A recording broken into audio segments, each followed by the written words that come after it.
Hi everyone, welcome back. In this lesson, I'm going to introduce you to the concept of running totals and also show you how it works with time. So let's quickly get to it. So let me bring a metrics table here. So I have this loan sales. Where's that loan sales? Have I created that measure? So everything here is all around transaction. Okay, I'm not sure I've created loan sale. Let me just quickly create a measure. Say no loan sale. Okay, let me search.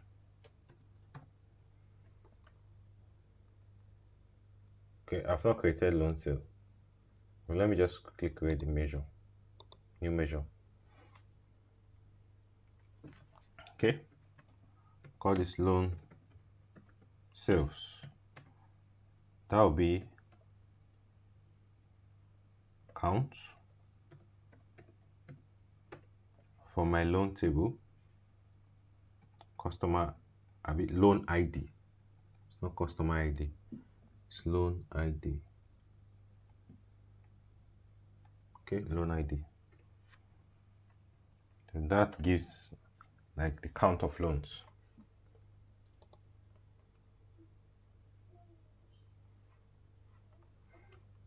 So I'm going to bring loan sales here.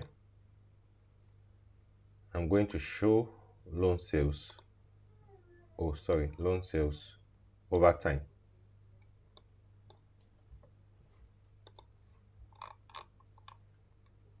Well, let's bring our calendar table.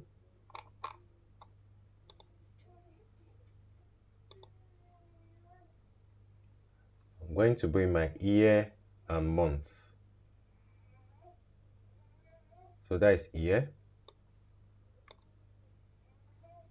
and month.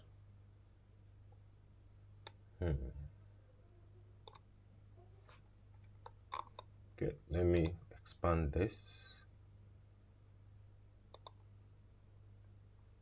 Okay. This is showing our loan sale by year and by month. So I want to do a running total that adds everything. Let me say, for example, if I'm starting from 2017, for instance, everything here, it adds this to this, add this to this, this to this. Like it's a cumulative up to the end of 2018. But it won't stop here. It will continue adding, okay, up until we get to this 30,000. So let's quickly put that in that measure that will do that for us. So call it running total. Running total loans.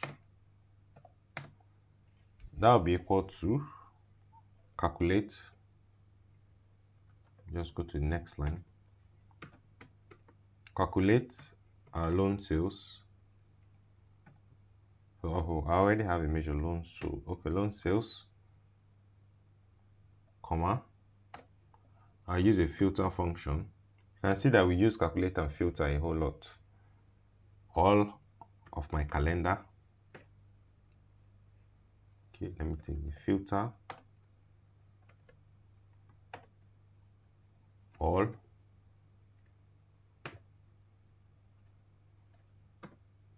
My calendar. Dates. Sorry. All of my calendar dates. And comma. Then all of my calendar, my dim calendar date will always be less than the max date on my calendar. So I call this dim less than max, so that anything I select will be the function of my max date backwards. So that is just what this is. So I close this bracket here and enter.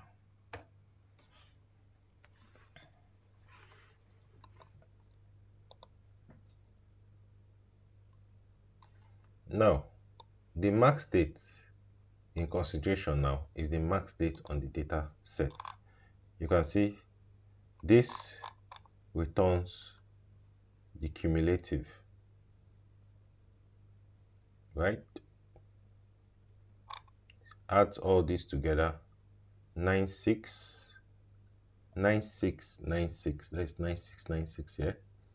So it continues adding them. So this up to December 2018, so this is 3821. No, not 3821. December is okay, is on top, 2954. You can see it here, 2954. Yeah, it keeps adding. I think this stopped. Yeah. So that is what running total does for us. Now, if we want to limit this to a single year, let's say 2018 for instance, we can still put that filter there. So of course we are using calculate. So we can select 20 dim calendar year. That will be year now. Okay. Less than or equal to 2018. So that limits it to 2018. It doesn't consider 2019 at all.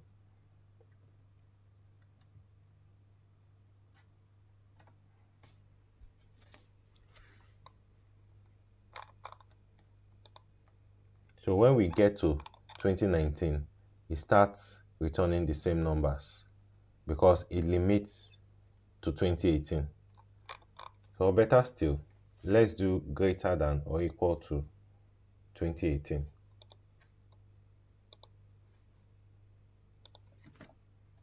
So from 2018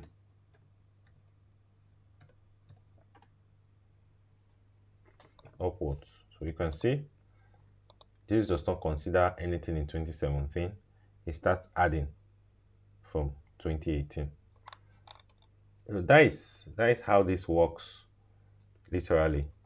So, and as I also said before, it's a function of the maximum date you select.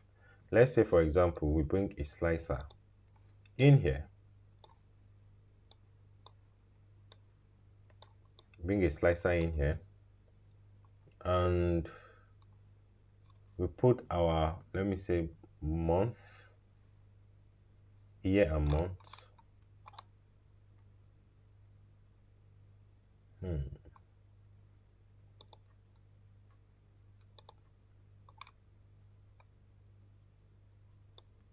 Let's do month here.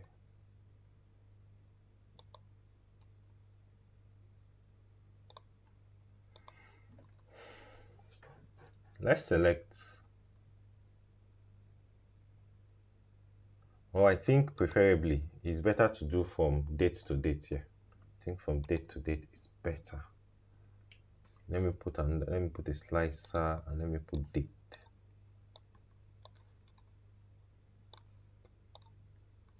All right, this from 2017 to 2019.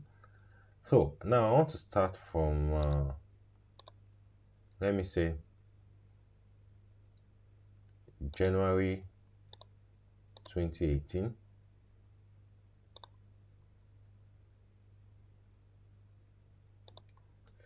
January 2018. I want to stop at the 2019. Let me say July 30th, 31st July. So this takes the running total from this period to this period, from here to here. If I want running total for 3 months, I can do that as well. I can change this to 2019